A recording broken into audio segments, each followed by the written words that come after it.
Um, Second item on the agenda is determination of a quorum. Seeing that we have four. Yep, We just have wait. quorums barely. Barely. Number 3, a conflict of interest statement. According with state laws, the duty of every board member to avoid conflicts of interest. Does any board member have any known conflict of interest with respect to any matter on the agenda? If so, please identify the conflict and refrain from any participation in the matter involved. Bill? Nope. Rusty? Nope. Ish? I have none. Number 4 is the approval of our August 26, 2024 minutes. Do I have any comments or additions, deletions? Nope. Move to be approved. Have a motion to approve. Second. All in favor? Aye. Number 5 is our public comments. Deb, do we have anybody?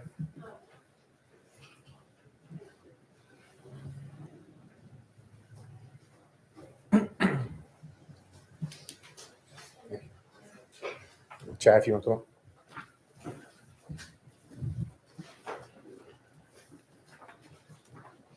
Good evening, Chad Ryan, 953 Eagle Road. I just had a couple of quick things on Keystone of where it looks like in our ordinance in 917A, it requires cul-de-sacs to have a central island with a teardrop shape. I know it's kind of been discussed before, but I didn't see that on the plan. And then I see the septic drain fields on the map. Appendix 2 requires Union County Environmental Health approval. I'm sure they're in the works of that, but I don't know what the status of that is. And then the last thing is at the community meeting, there was a neighbor who mentioned that they were concerned about the location of the road and it pointing toward the lights pointing into their master bedroom.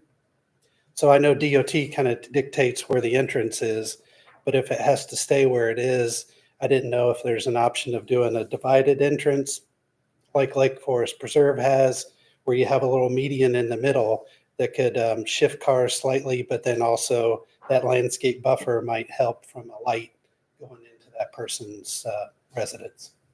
That's all I have. Thanks.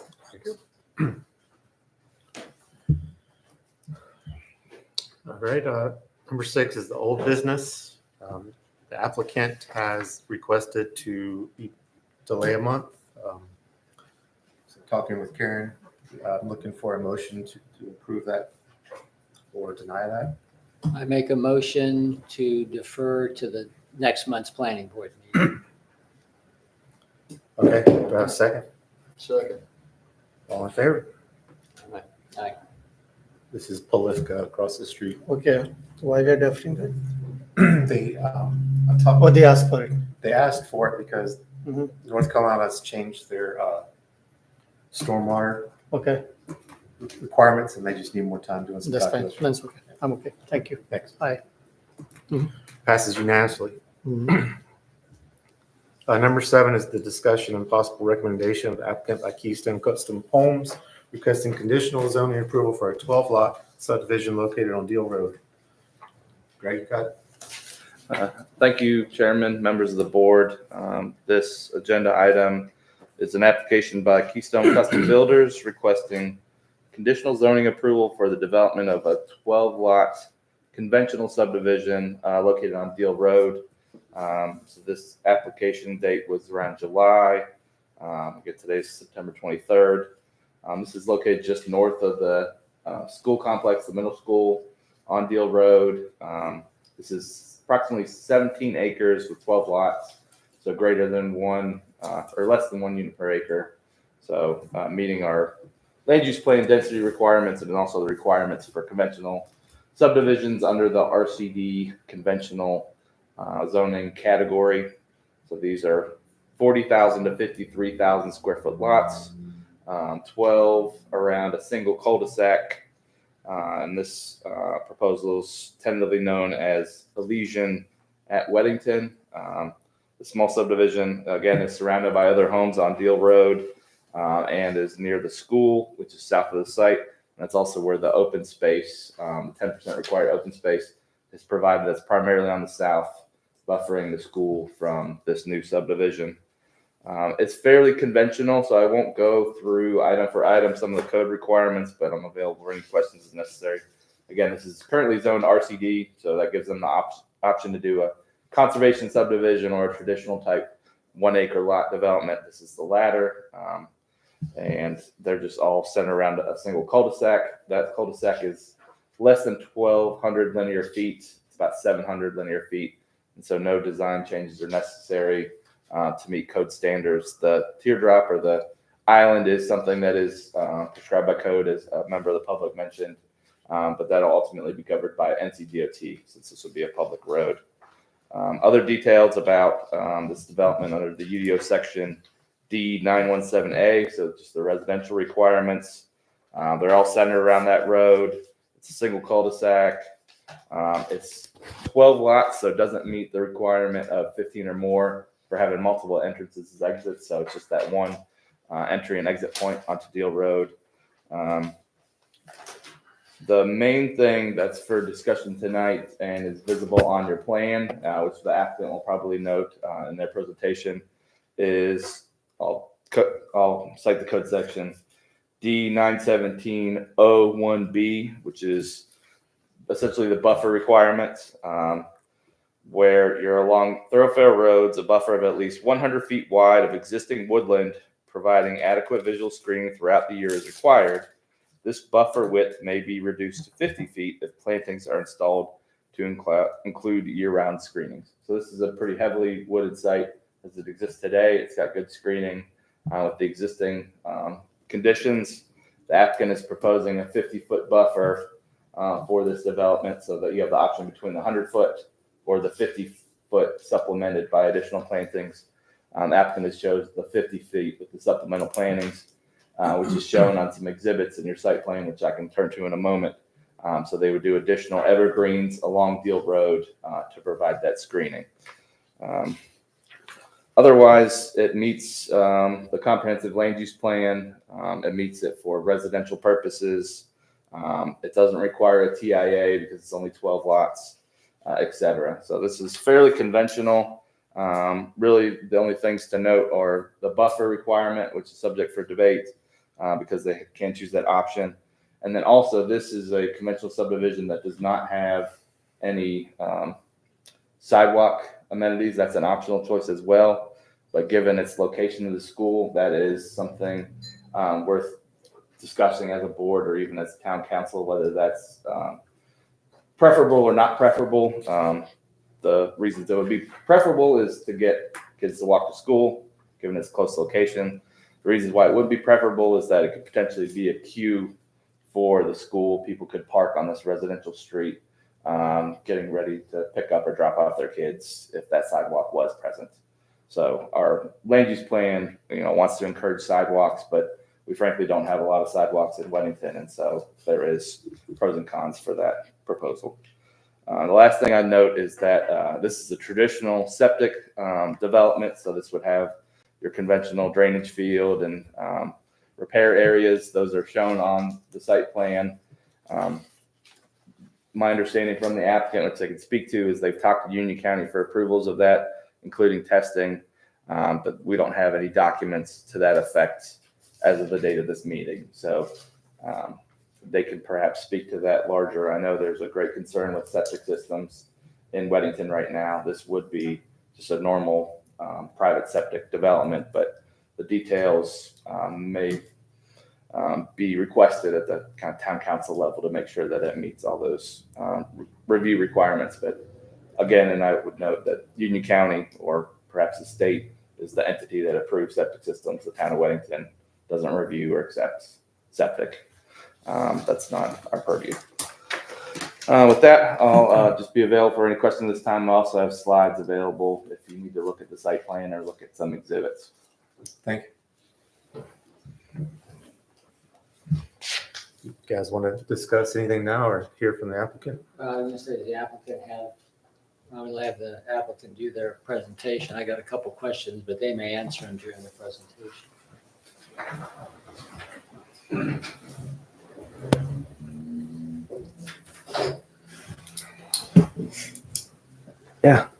So my name is Colin Brock. I'm with V3 Southeast. We're the civil engineer on the project. Keith Finn, who's the owner for Keystone Homes, guys at Keystone. So as you guys have kind of presented, you want to go slide by slide, or we can either go through individually. Summation is the 12 lot subdivision as you see here, the cul-de-sac towards the end. And we've got the buffer along the front as mentioned earlier. And then we've got our septic system. Go to the next slide. So there you see a little more clarification of where the buffer is located. And then we've shown some exhibits on kind of what the planting. So you're looking at kind of a morning sun facing material that would be appropriate for the amount of sun and shade that goes through there. As you have kind of the backdrop of the existing canopy, and then you've got the morning sun. So we would pick appropriate plantings there. So it would be the largest and fullest evergreen plants to create the best amount of screening. Again, kind of on the septic field, there's a good exhibit. So it kind of shows you kind of a rendering exhibit of just some supplemental planting that we can add to that to increase that density of the view towards the buffer. Here's just kind of a different type of view. This is kind of a proposed and current. That kind of orange spot is actually an individual with a safety vest. It kind of shows you some of the visibility and the density of the existing, and then front, along the one to the left is just kind of exhibiting, a typical evergreen, magnolia, holly that would be in the same foreground. So this is the same picture, just kind of superimposed, if you will.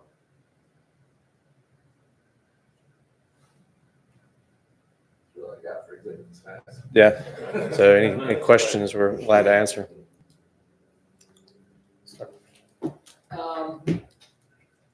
On your driveway, are these side load or some of these homes front load garages? Some are front. If I look at like lot 7, 6, what's that, 3? The 3 at the end of the along the Yeah, the 3 at the end, those are yeah, front load garages. that's right. Are these 2 or 3 car? Do you know yet? I'll speak to that. So because we're a custom home builder, we actually let the client dictate the design of the home as well as the number of garages. We typically don't do anything less than 2 car, but there's a 3rd car option. In this type of neighborhood, what we've experienced in other communities is most people choose a 3rd car, and it would be a side load, as it's indicated there. Yeah, I'm assuming you just got squares there, show where the house will be. But Correct, yeah. if you do go a 3-car garage, you've got enough. Yeah, there's enough clearance to Yeah, go you on do, the sides. I'll say hold markers or something. Correct. Other question I have is on where you're showing your septic, I see some are in the front and some are in the back. And is that because as Union County has done soil testing, they're saying these are the best spots? Great Like- question. Like, So. on lot 2, it's like, well, hey, the back can't handle wastewater as well as the front, so. Right. We hired a soil scientist at the front end of the project to do test pits throughout the entire acreage to determine what soil conditions were more conducive to septic. In those lots in particular, the rear soils are not as good as the front soils. So that's why those So are your placed in the soil front. scientist, he's been out there and done all the various testing and said, hey, guys, this is the best spot, this is the best spot. Yes, that is correct. Now, that's a preliminary because Right. now I paid for the permits, the Right. IPs with the Union County, and they're actually out there today and tomorrow doing their testing, which ultimately gives me the design and the actual permit. Okay, they won't accept your soil scientist testing results. Well, no, that helps us to design Okay, the layout. That's the initial effort is for us to design and see where do I put the lot lines? okay. And then the Union County can come out based on those lot lines, and then they do their testing. Yep. And then the only other question I have, and it's a big one, is the 100-foot buffer. Yes. The reason I say that, every applicant that's come through here, we've held to the 100-foot buffer. And I don't know, in looking at this, if there's enough room to, I'll say, shift things to this back corner. I know this back lot's over 61,000 square feet. But have you looked to see if that's possible? We did, actually, that was our very first exercise, was to see if we can accommodate the 100-foot buffer. We don't have enough frontage and square footage to shift everything to accommodate the 100-foot, which is why we went back to the ordinance and realized that we had a 50-foot option, which we wanted to exercise. But then on top of that, we wanted to make sure that the screening, which is the objective, was already there. So currently the screening is there, and you can see it's already very full. We're still going to add to it. Yeah, and I know the UDO says may do 50 feet. Mhm. And some of the interpretation is that is the developer may do 50 feet, or the planning board, or ultimately council may allow 50 feet. Right. So it's- Which we are asking if Yeah, it would be allowed, correct? And then I know one of your slides, you showed where the entrance is, and I think it showed the house across the street. That someone was Yeah, that's talking about. 6,000 Deal Road, and we Did it- made sure that there was Did it have an offset. offset It's there? completely I mean, offset. It does not line up with their driveway. Yep. That's the only questions I would have. Rusty? No, I think you covered it. Okay. And everything else is gonna be out of our purview anyway. Correct, stormwater, those issues. Manish, you gave? Only question about the sidewalk. So you are not planning to put any sidewalk? No, we wanted to keep kind of the nature of most of the communities in Weddington and just kind of stick with that. To Greg's point, the sidewalks, we're on the fence because if we do put it, because of the proximity of the school, we fear that people are going to go into that neighborhood that shouldn't be going into that neighborhood. And that'll disrupt the existing homeowners.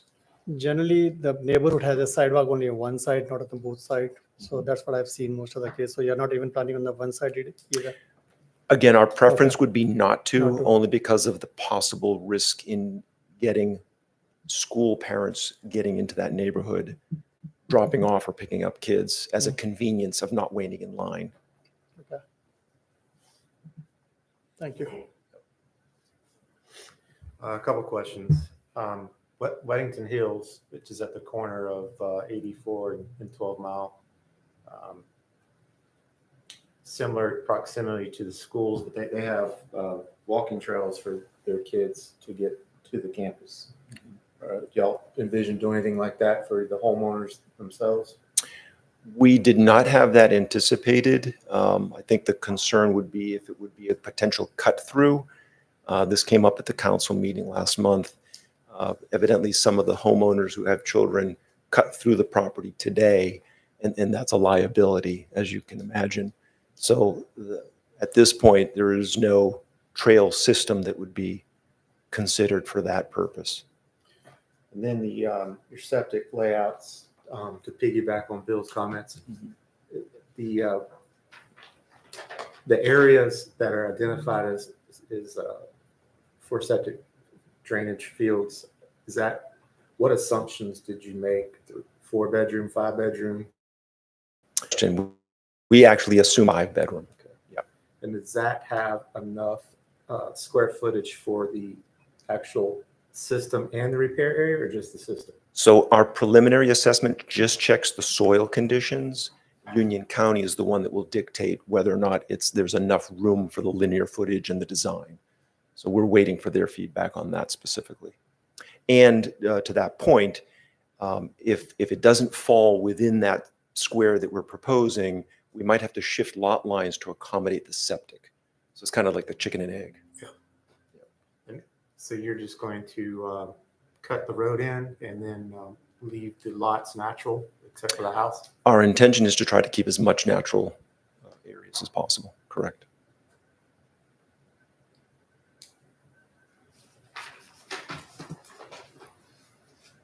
It's a relatively flat parcel. It looks like it flows, I want to say not much more than 20, 30 feet from up here down to where your stormwater runoff basin is. Yeah, the Is that topography, Topography, the right? topography, to your point, is gradual, and it Yeah. all goes towards that point. Even then, it's over that distance, it's not a big. Correct.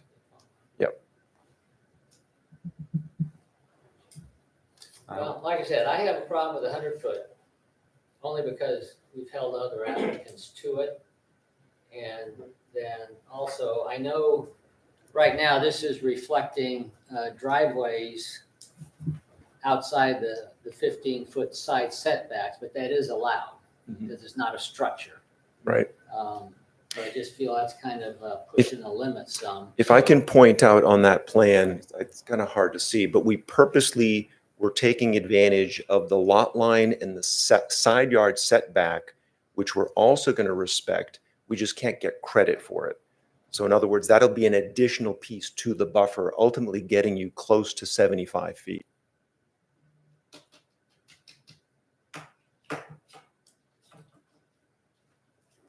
Okay, like I said, outside the front buffer, I think you got a pretty good plan.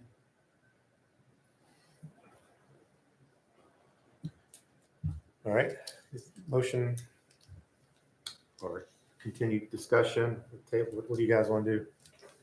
Looks okay. You guys give any other thought? I know the mayor and the mayor pro temp and a lot of people mention that 100-foot buffer, only because it's come up with every applicant that's come through here. Right. And, We did try to accommodate that initially. One of the things that I wanted to also point out is if you drive up Deal Road, the houses that are adjacent to this property have no buffer at all. So we would be actually exponentially improving that. And if the objective is the screening, we're going to hit that. You probably won't see these houses when we're done. Now, it's very heavily wooded front. That's Yeah. why I think that 100-foot buffer basically just blocks everything Right. out. And if you go further down Deal Road, the development, the heck's the name of it? Begins with a C. Can't remember the name of it. But they have a 100-foot buffer, but all the trees have been cleared up, so you can see right through it. Canestio, is that? Yeah, Canestio, that's the one. Yeah. Yeah, Yeah. the reason I like a 100-foot buffer is at some point in time, and you never know what's gonna happen. You know, this has the 60-foot right of way. But if it ever gets to the point this road gets widened, Wide and that's then, you know, and that's happened on several, either widened or power lines come through. And that 100-foot buffer gives that protection. Sure. And so, I actually looked at the DOT future plannings for all road widenings, and 84 is the only one that's earmarked right now, and that's their 10-year plan. and that's the right now, that's Yeah, what I mean. It's, right. you know, at least for me, I have to look long-term. Sure, understood. for the people in the Yep. town. And I think you know where I'm coming from, where my vote's gonna be, but I just feel it's an important issue. Well, it's in our ordinance that they can't ask for a 50. I mean, I don't have a problem with the 50, especially knowing these guys' history and their product. And I know that they'll stand behind making sure that it's quality vegetation and not skimped out on. I don't think from the road you're going to be able to notice if it's 100-foot or 50-foot. I'm just looking at, again, what we've done to past applicants. I feel it's kind of, all right, are we being fair when another applicant comes in, we shift? And It's supposed to be case by case. And we do know what's on the agenda later on in terms of reviewing the UDO, so. That's all I've got. But- Can I ask one question? Sure. Of both Bill and the civil engineer. Is there a way to squeeze it to a 75-foot buffer? And with a 75-foot buffer, I think that's where it's at. You can't really see it here, but the edge of the driveway is, none of the homes actually, some of these homes, because they're pushed over, are pushing 100 feet off the road. right, we're talking about a But vegetation buffer, this, not a driveway. yeah, this in here is about another 15 to 20 feet. So yes, it's probably 70 feet. And it's wooded now, It's wooded now. and And we're gonna leave it. you're going to leave it wooded. So in practicality, you do have a 100-foot buffer. It's just not, it's not, it will be 70 feet something, With 50 feet of it. 50 plus 20. Into the lot. Right? right now you're showing a 50-foot buffer from the right of way Correct. to the property line.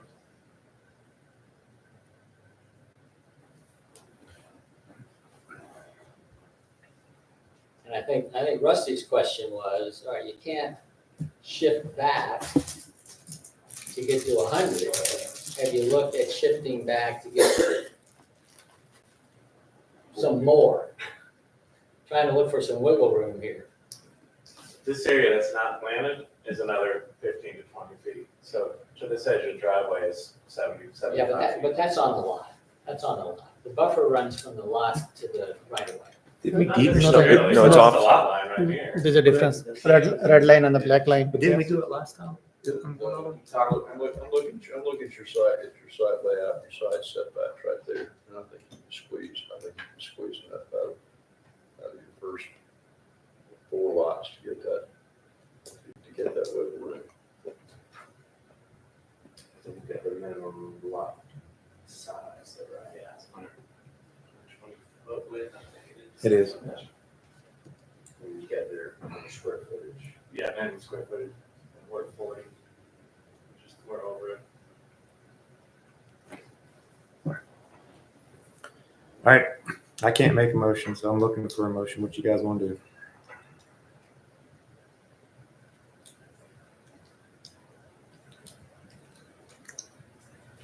Manish? I'm okay. I mean, I mean, usually you make, I think, I might be wrong on this, but I think you make a motion to accept. I don't know whether you make a motion to reject. You're making your motion to recommend or not recommend. Okay, Okay. thank you. but 50 feet is an Or option for them, recommend right? with conditions. Correct. Okay. Thanks, Karen. I mean, I'll make a motion not to recommend because of the buffer issue.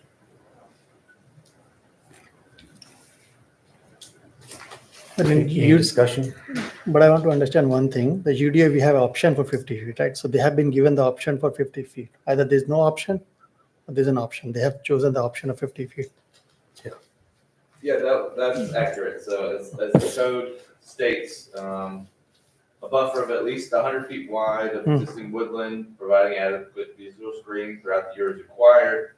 The buffer width may be reduced to 50 feet if plantings are installed to include year-round screening. So, Gotcha. That sounds like this meets the letter of the UDO. That's That's what I'm staff's saying. opinion, yes, that they could That's do what- 100 or 50 with some additional documentation. They've chosen 50 and they've provided that supplemental screen. Yeah, then in that case, I don't see a reason why they cannot choose 50. I mean, as long as this states. But do you think there's a possibility of moving it and make it like a close to 70, 75 so that it can come in the middle? We could probably do that on that one side, but if I start moving everything, I'm starting from scratch on the set. Okay. So, which is why we tried to meet the letter of No, I agree. and even more so, because Okay. I want to respect that additional space. Again, I can't get credit for it, but I'm not touching it. So you have an additional screening. And what do you propose, what are you proposing along in your vegetative buffer? What do you think? Those are the evergreens that Colin was mentioning. Hollies, fast growing, good solid, straight plant material. Like I said, with the way the orientation is, you've got basically true north. So you've got a lot of morning sun and then you're gonna hit a shade. So we picked the right one that can handle that morning sun plus the shade. Because you get something that's full sun, it's gonna get skinny. Right? You get something that's full shade, it's gonna get toasted. So we found the right plant material. And plenty of hollies, there's 5 or 6 different types of large scale hollies, Nelly hollies, those kinds that can handle kind of both sides of that spectrum of light. I might be wrong, but doesn't UDO describe the planting? Not necessarily specific types of it. There's a list of Yeah, approved. plants and stuff, but doesn't it have like so many per feet or something like that? That's correct. There is another section of the UDO where it talks about spacing of plant material.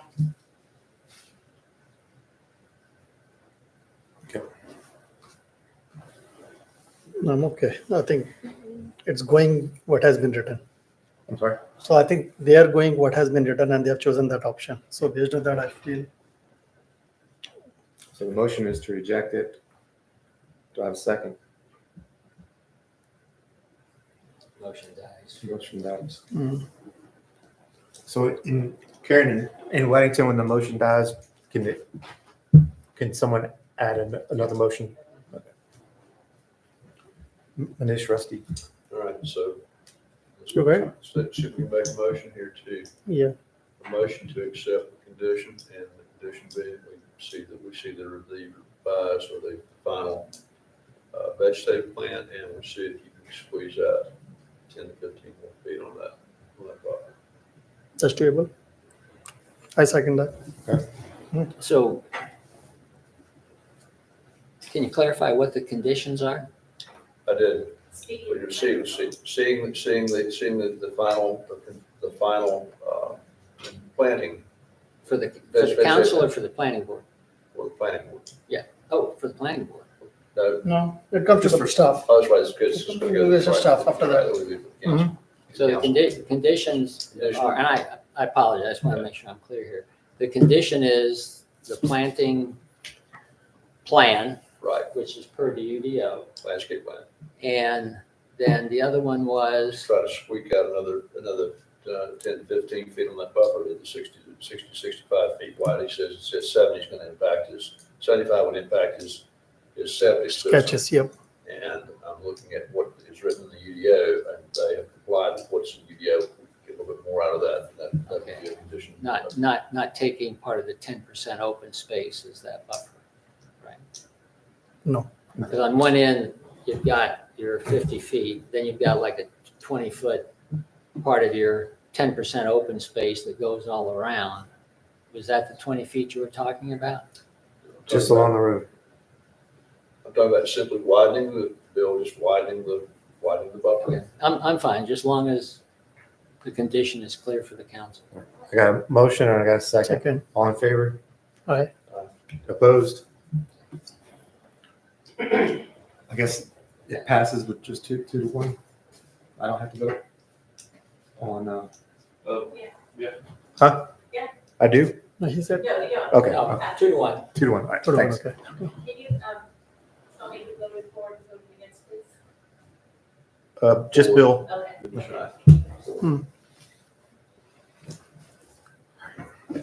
All right. Thank you. Thank you. Thank you. Item 7B is discussion of possible recommendation of the text amendments to the Town of Weddington Unified Development Ordinance. One's buffering and the second one is going to be the Weddington specific process steps for legislation. Should change that out. The buffering now. Don't give an option. Yeah, thank you, Chairman. That's an excellent segue into this proposed text amendment. And so this is a proposed change to the Town of Weddington United Development Ordinance in section D 917-801, titled Buffering Thoroughfares, which we just discussed for the previous item. The impetus for this change was this month's town council meeting, where this was discussed amongst several other potential changes by our Town of Weddington Town Council. From a staff perspective, the issue is simply this: that the item is an option between an 100-foot buffer, kind of by default, or a 50-foot buffer by supplemental screening. It has been communicated to applicants that the 100-foot is strongly preferred, and if it's going to meet code but not make it through the legislative process because we have a preference, our code needs to meet our elected officials' preference for what we're installing. And so what we want to avoid is saying you met code but you're denied anyway. We want to say you meet code or don't. And so currently that section again states 100-foot wide of existing woodland or 50 feet with supplemental screening. Staff simply says, for consistency purposes, if we're saying we want 100, eliminate the option for the 50 feet. Just say it's always 100. It's clear to the applicant up front. they have to design it to meet that standard. If there's some kind of condition or some kind of challenge, this is conditional zoning, and so the town council can be flexible in allowing some things. We don't necessarily want conditional zoning to give favors and to circumvent code in that manner, but it is conditional zoning. We can then conditions the projects if the 100-foot needs some assistance by a developer. So simply stated, the following sections of the UDO are proposed to be amended. That's section O, buffering, and a sentence would be deleted that states the buffer width may be reduced to 50 feet if plantings are installed to include year-round screening. So that's the major text amendment. It's a deletion of one sentence. The second item is the idea of berms have been discussed by previous councils, previous staff, whether appropriate or not appropriate. Berms used to be in there when the 2021 revision was made. An explicit sentence was put into the UDO that says earthen berms are not a permitted design approach, as they are inherently non-rural and would inappropriately alter the rural character even if landscaped. And so staff doesn't have a strong opinion on that one way or another, but if the purpose of cleaning up this code is for consistency, we want to make it clear to applicants whether they can have a berm or not. We've got berms in town now that may be from previous codes or other instances, but I'm putting that out there as well for our board members and then ultimately town council, whether they want to remove that section as well and allow berms again in areas. If you've got a 100-foot buffer, that's much larger. Theoretically, you wouldn't need a berm anymore, but putting that potential text amendment out there as well for consideration. So again, to summarize, this text amendment would simply delete one sentence in the existing code for the purpose of consistency. I'm not saying that 50-foot is a bad option. I think it has a lot of utility, but we're confusing developers right now, and that's the issue. And then the second item is the possible deletion of subsection C to remove mention of berms and potentially allow them again. And that is the board's purview, whether that amendment could also be recommended to town council. With that, just available for questions. Thank you. What are you guys thinking? So one question I have. So can you think of a reason that removing this 50 feet will give a hardship to a developer for some reason? Just thinking loud. I'm not saying I favor that. I like the idea, but just want to understand, like, by removing this, we are not putting a hardship on developer. You have to have 100 feet all the time. It does remove some flexibility, design flexibility for a developer, absolutely. And 100-foot's not a small requirement. Agree. That's taken a lot of usable land away from a developer. But if that's the requirement, that's the requirement. And if it doesn't meet the requirement, then it's not going to get to this stage of the process. They'd have to figure it out. It may make designing a subdivision more difficult, or it may reduce the elimination of lots, which therefore reduces the financial feasibility of a project, but that burden falls on the applicant. That's not necessarily a consideration of the town. So yeah, there could be a consequence of that. That could make a project that normally penciled out no longer work. But if the town's preference is a 100-foot, that's the rule, and they have to do it to go forward. It's not just the developer taking it on the chin. It's the landowner as well. You can't use the land. I don't think it eliminates the 50-foot option. As a condition, Johnny, you come back and. But what we found is whatever we establish is the minimum, lot size, you name what it is, that's where everyone goes. Right. And so I think the key thing, and I can't remember how you worded it, Greg, was there's a conflict between what the UDO says versus what the thoughts are on the council. I butchered that up pretty good, but. Yeah, I don't want to speak for individual elected officials or the town council as a whole, but we want to be consistent with messaging. We don't want to say that 50-foot's an option. Agree. And then they get denied after doing all the work at the end. That was the key. Yeah. I mean, Bill's, same thing. Bill's point earlier too, and then we're going to see this maybe not in the next 10-year DOT plan, but in the next 30-year DOT plan. And you're going to see right-of-ways encroaching out into that area. And if you have only that 50-foot and that extra 10 to 15 feet that it takes to get a 3-lane, get a turning lane added to some of these roads, which they are going to need at some point. It's going to be in fact. The developer wouldn't come in with an automatic 50, but if it's like, hey, this is just creating too much of a hardship, Agree. I'd like to request a 50. Just like we do the exception, like the setback requirement, they come back hardship, that they can come with that. So that option is still there, but we start with 100 feet and they can come back. No, I think I'm all in. I mean, that was the reason for this approval also, right? Because option is there, so why not they choose? They chose 50 feet and came over here. So if we don't have an option, then they'll come with 100 feet and design accordingly. And are we looking at these both as one? I'm thinking when we come to a motion.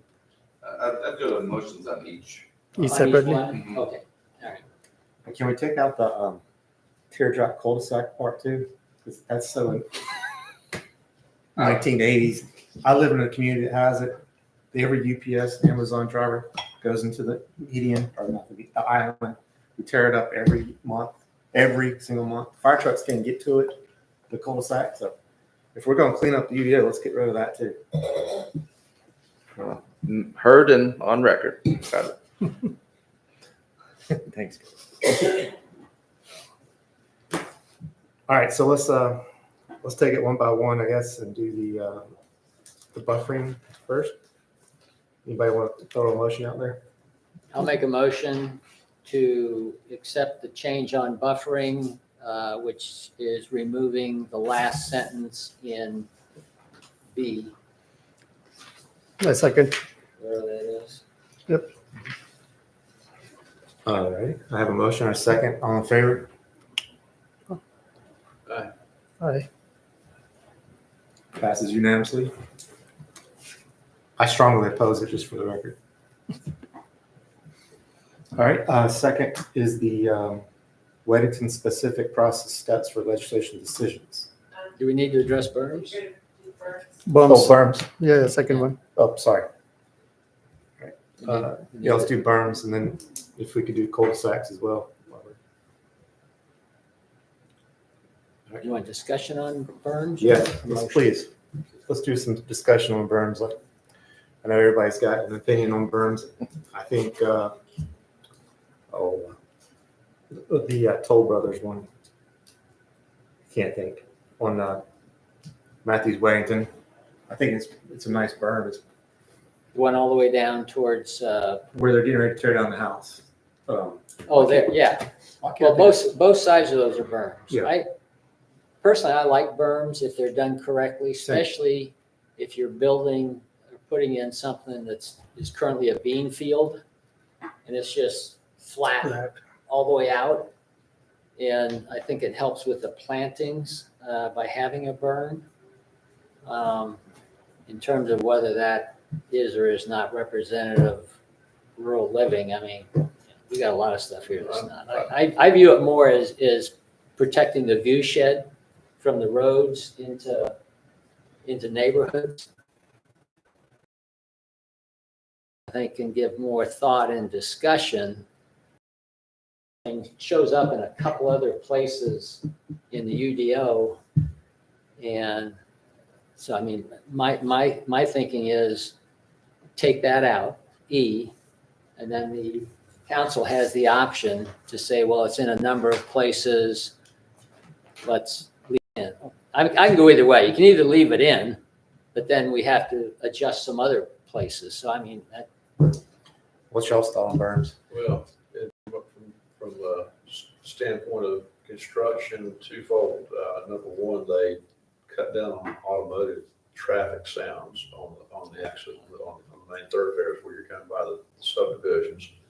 Number one. Number two, berms are typically where builders and developers unload all their rock, covered up the soil, or they cover it up with unusable soil that's not fit to build on, and it saves on the trucking. And that may be a bonus to the developer, but it's also a bonus to the environment, not having all the trucks running around, because they may have to haul that stuff 25 miles away. So I've been in favor of berms. leaving this as it is. Leading is, Yeah. Is there anything, No, he's saying berms are not permitted. So it's asking, they used to be permitted, and then I think, no, he's tracking that down, the line, whole line. The berms are permitted then. Staff, so right now they're not permitted. Staff is Right. proposing eliminating that so they have the option. They are permitted. Yeah, there's an all option. right. Yeah, So that's they what I'm would be saying. permitted. Yes. And then, when it comes to berms, when we had berms, were there descriptions of how tall they could be, or, I mean, there's a berm down here at the corner of Hemby and Weddington Matthews Road. I swear it's 25 feet tall. I mean, they're not even cutting it because it's so tall. So I don't know whether at one point in time, or do we need to define Ideally, yes. the height of a It should be the berm? height of the building.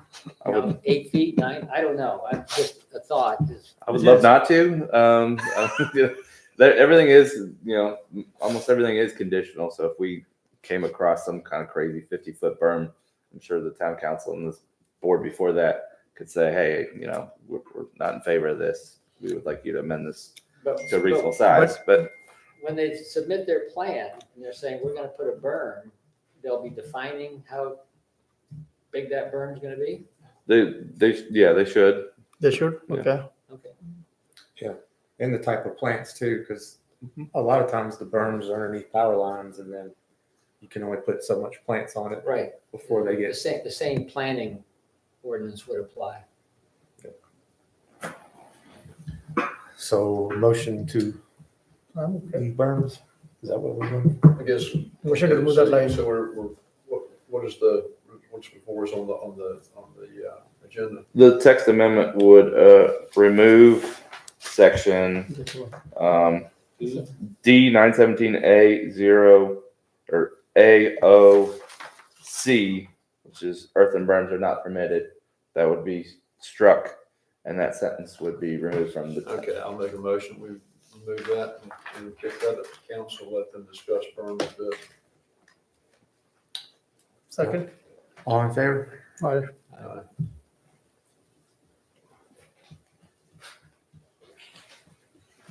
That results in the text amendment recommended as proposed.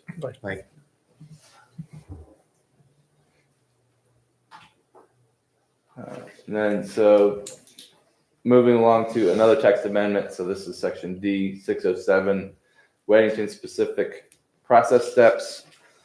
Without getting too technical, conditional zoning has 11 steps, including having a community meeting, having a town council presentation, public comment, staff report, this board, town council, etc. Pretty lengthy process. This would add another piece to that, specifically under section 6. So I will quote code at you a little bit for this one. In the discussion by town council, it was noted there's a 15-day requirement in the conditional zoning application that states, quote, the zoning administrator shall present any properly completed application to the planning board at its regularly scheduled meeting occurring at least 15 days after the application has been deemed complete and ready for submission to the board. The board, by majority vote, may shorten or waive this time provided for receipt of a completed application. This is saying, one, an application basically has to be complete 15 days before it comes to this board. Kind of the intention there's an expectation by the public as well as this board of what's going to come before you, because there's not going to be any last minute changes, or we're not going to slip something in the agenda. There's, let's say, public skepticism about, when applications come in. We want to just eliminate that concern. The second thing is that it is deemed complete by the zoning administrator. I've been brought up in community meetings and other things, arguing about completeness and what is complete and what I deem complete. That is in an application and not in code. Just disregarding everything I just said. If we have rules, they should be in code, not as a policy. They should be explicitly codified so people know what the rules are. And so because this 15-day thing keeps getting brought up, it needs to be codified. if we're gonna enforce it. So it says 15 days on the application. We're simply saying it's on the application, but we're gonna codify it by putting it in the code. I mean, that pretty much the nuts and bolts. Correct. If it's gonna be stated on an application, it needs to be a rule that should be codified if people are gonna hold us to that. Staff's opinion is the 15 days is supposed to support the zoning administrator and having enough time to put a staff report in. It's not supposed to be a shot clock that people say, oh, you sent it within 14 days and, 23 hours, this can't go to the planning board now. That's not the intention of this rule.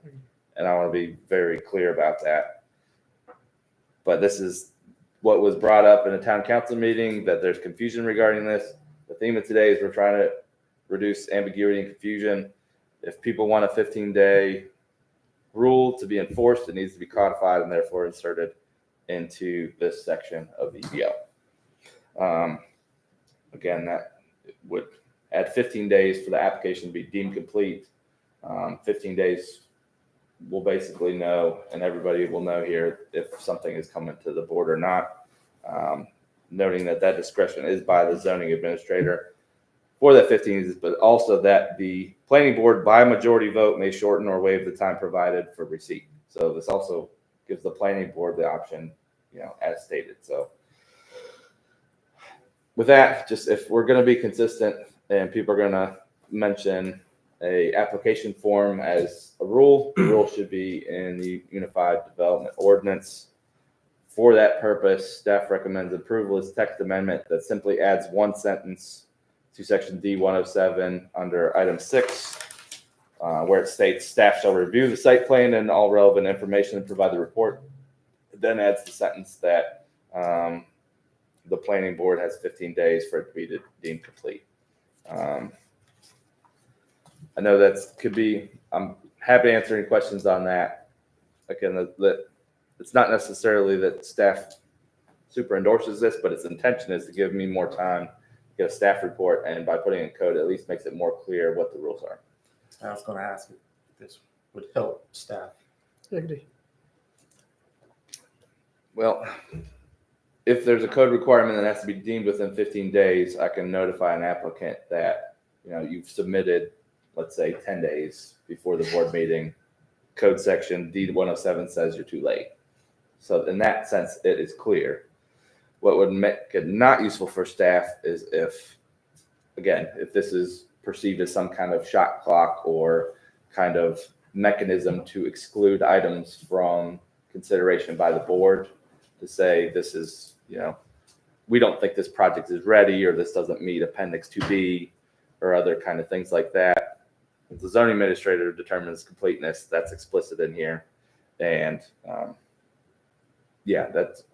that's what its intention is for. The intention is for it to provide enough time to create a staff report and a thorough recommendation for you guys. So if someone submits their application, say 10 days before a planning board meeting, and I guess you need time to say, yeah, this is complete. So that would give you 5 days to do that. Well, I'll put it another way, that I'm just trying to figure out what works best for staff. You especially could. just to spell out how the sausage is made for the board and for people listening. We get an application months in advance of when you guys see it. Right. So I'm not going to get the Keystone development. They say, hey, we have this idea, we submit it in the portal. I'm not going to look at that for completeness, because they have to go through step 1, 2, 3, 4, 5, 6, 7, 8, 9, to even get to you guys. So we're not going to determine completeness until we've had a community meeting. They've had a report on that community meeting.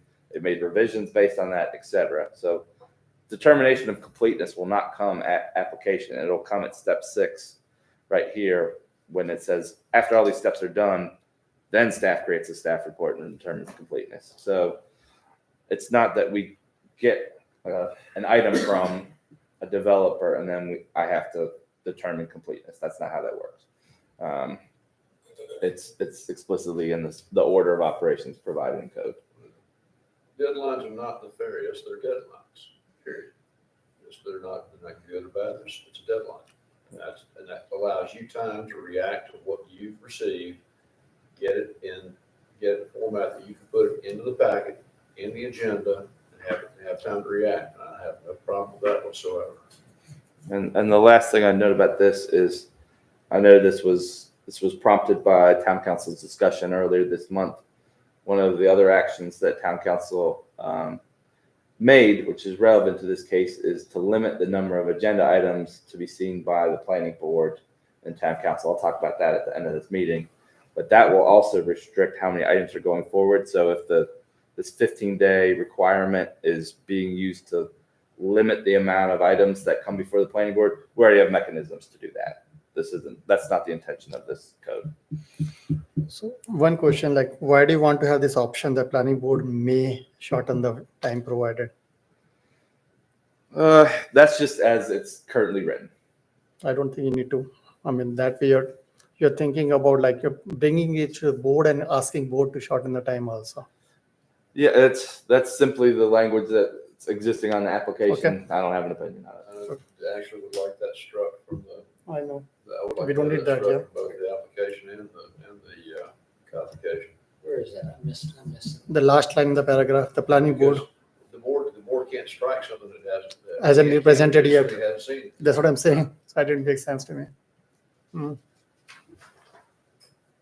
Yeah, but I like that idea, the 15 days. The only thing is that how long it takes for you to verify that application is complete. It doesn't take not more than a day or something, right? Just complete. I'm not saying that looking at that, review and prepare the staff report, but I said, my point was like, suppose somebody submitted an application 20 days before the meeting and took you a week to identify it's complete or not. That's not the scenario. It varies, but Mhm. it at least is now clear, 15 days before, say You s- today, I'm going to be looking at stuff very thoroughly to determine if it's ready for this board. Okay.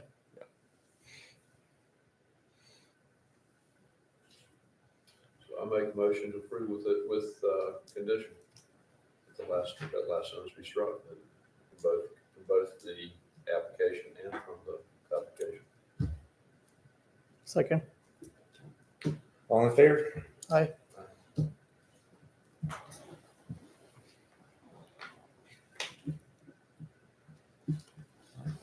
Item 8. Greg, is your update, please? All right. Again, good transition. Town council in September discussed making numerous code changes for the board's information. You'll probably get code changes throughout the next 3 to 6 months as requested by our political leadership, either to clarify items or to make changes desired by our voters. So we'll essentially have our old business, new business be potential subdivisions, things like that, and then code changes will be addressed at the end. One of the policy changes, not changes to UDO, the policy changes that was discussed earlier this month was to limit the number of agenda items heard both by the board and by town council. And so as that discussion was held by town council, the recommendation was made to not have more than one major item per meeting. Now this will take some management by staff to determine who's queued up, who can't go. I don't want to discuss that at this moment, but that was a discussion by town council to limit the number of items that would come before you guys. So today we have our one item of new business that's a subdivision or a zoning case, and we have our code amendments. That format is what is intended to happen for the foreseeable future. One major issue and code amendments. Now, old business is another matter. You note that the Politica property's on there. I don't see a feasible way to hold somebody who's been held for more information or is considered old business. I wouldn't count that as the one item, but there was a very explicit message during the town council meeting to limit the number of items heard by the board, whether that's for consideration of the audience or consideration of the decision makers. So I wanted to bring that to your attention. The other item is that we had a text amendment for RCD conservation subdivisions that we looked at the dimension of those lots and the setbacks for lots, and they choose the RCD option for future residential development. Staff's recommendation and the planning board's recommendation was not accepted by the town council. They amended the motion to make the setbacks for the side and for the front yard larger. So rather than a 20-foot setback as it exists today, there would be a 40-foot setback even for RCD conservation subdivisions. So that will have an impact on future proposals, certainly. But I wanted to bring that to your attention. Your recommendation was amended by town council. With that, the status of most other subdivisions have not changed. You guys are the gatekeepers of what goes to town council, and so everything else is in a holding pattern. And based on what I just told you, that will kind of trickle through rather than it be a full force, have an agenda where 5 subdivisions are in front of us at once. Just keep that in mind. And that's all I really have to report. That's a blunt summary. Any movement on the potential developments that are in the pipeline? Not to report at this time. Again, that kind of queue of items, I don't want to speak or guarantee anybody at this time. Logistically, that's going to have to be worked out by staff. So the recommendation of one major item per, is that a recommendation? Or is that now Sounds like a policy. policy?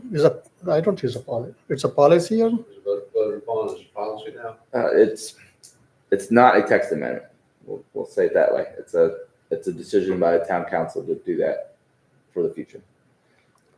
So we were going to put somebody that wants to do business in Wellington through 11 steps, And then wait for. and they have to get in a queue. It could be a month, it could be 8 Yeah. months. I don't like that. This is, So you We are- have, yep. you have 12 projects, new projects a year that can come in. That's what I'm saying. You did all the steps. You waited like month. Then you have a 15 days window. Then you're saying, no, you are in queue. Then we wait another 2 months. And then we may not approve right away. We said, okay, we need more time. And he'll keep waiting and then go to council. So I think it's adding too much step for a person to come and ask for it. Yeah. I mean, I'm not saying that normally we should have every meeting have a major, but I think it should not deterrent to that thing like somebody's waiting and it's there. Why not? That will be my take. Yeah, it has the potential to, mitigate how much staff is working on these projects because there's only going to be one staff report per meeting. But again, I haven't worked out the logistics of Okay. implementing this policy yet. I can't speak to it further. why can't planning board make up their own policy? It has as many people like we do now. Like it's worked since we were incorporated, right? It's worked for 3 years that I've been on it. Why all of a sudden the change? I mean, I think policy is set by the elected officials, not by us. And I'm thinking we could provide input to policy.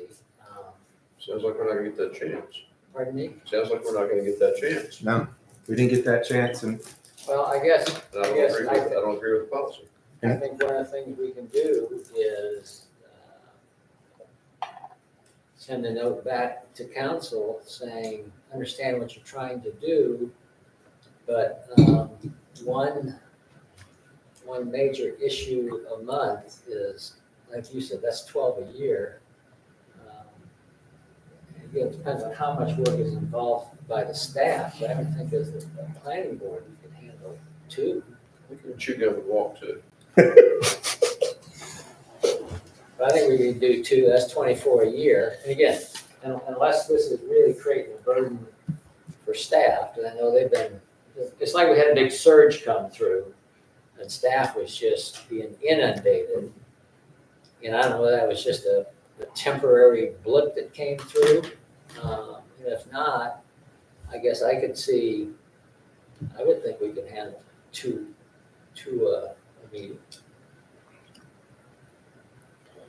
I mean, unless that, like I said, if that creates a burden on staff, then no, then we'd have to look at, from a policy standpoint, adding staff, if that's part of the solution. Or if it's not a burden on staff, something they can handle, then, request policy from the planning or from the council to go with 2. I won't put a limit on 2. I'll say as long as staff can handle and provide the report in time for the board, we should be able to handle that. Yeah, but there's no limit now. It doesn't say, that's one thing, I don't want to put a limit now. Yeah. I don't want to put a limit of 2 also. I said, as long as staff is ready and recommendation, and we can review that. I Why think not? he's gonna be more inundated trying to figure out a schedule Yeah, and juggle everybody's expectations. then he will have more than pressure that why actually not doing my his work. application versus that application. But, council's gonna do what council wants to do. They didn't take our recommendation. We got 2 sitting former mayors. We've got 2 developers. We've got a licensed surveyor. We got a real estate professional and a finance professional. I think we know what we're doing, but they're gonna do what they wanna do anyways. So we're appointed, we're not elected. Yeah, Totally get it. Totally get it. I'll abide by it. I don't agree with it. That is staff's update on that meeting. Okay, anything else to report with? No, sir. All right, so item 9, board member comments. Rusty, you want to start? Thank you for coming out tonight. Appreciate you showing up and being here, staying engaged. Nish? Thank you, everyone, and I hope council thinks about that policy, because that's something will be told to the developer coming in case we have surge of developers coming in, and we are putting a stop on that. And thank you for working on the UDO, Craig. That was good. At least it removed the confusion from our mind as well as for the developer. Like we approved right now based on the option given to them. So going forward, that option will not be there. Thank you. Bill? Again, I thank people for coming. I think the important thing is not, we're not here to do things fast. So, hey, we got 3 or 4 backed up, we got to get 3 or 4 through. We're here to do things right. And sometimes that might be 2, sometimes that could be more, but I think the key focus is we're doing this for the long term, and that's what we got to focus on. Only thing I want to add is I was made aware of an email to council today from some lobbyist groups out of Charlotte. Weddington's been basically put on notice that we need to make decisions in our wheelhouse and not things that are state statutes and that other government agencies regulate. And I'm sure Greg and Karen can send that email as well. I got it from a private person that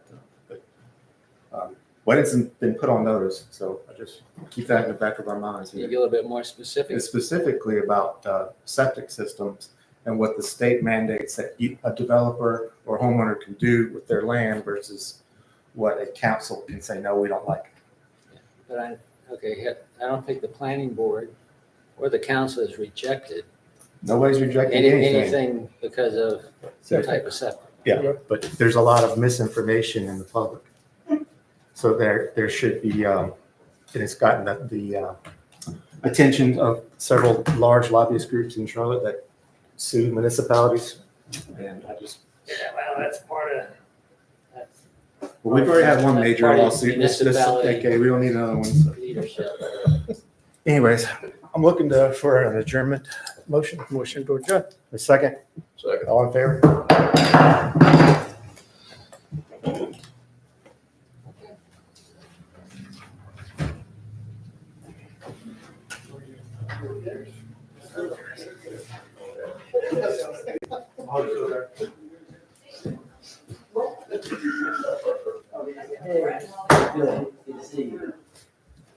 Hey, good to see you.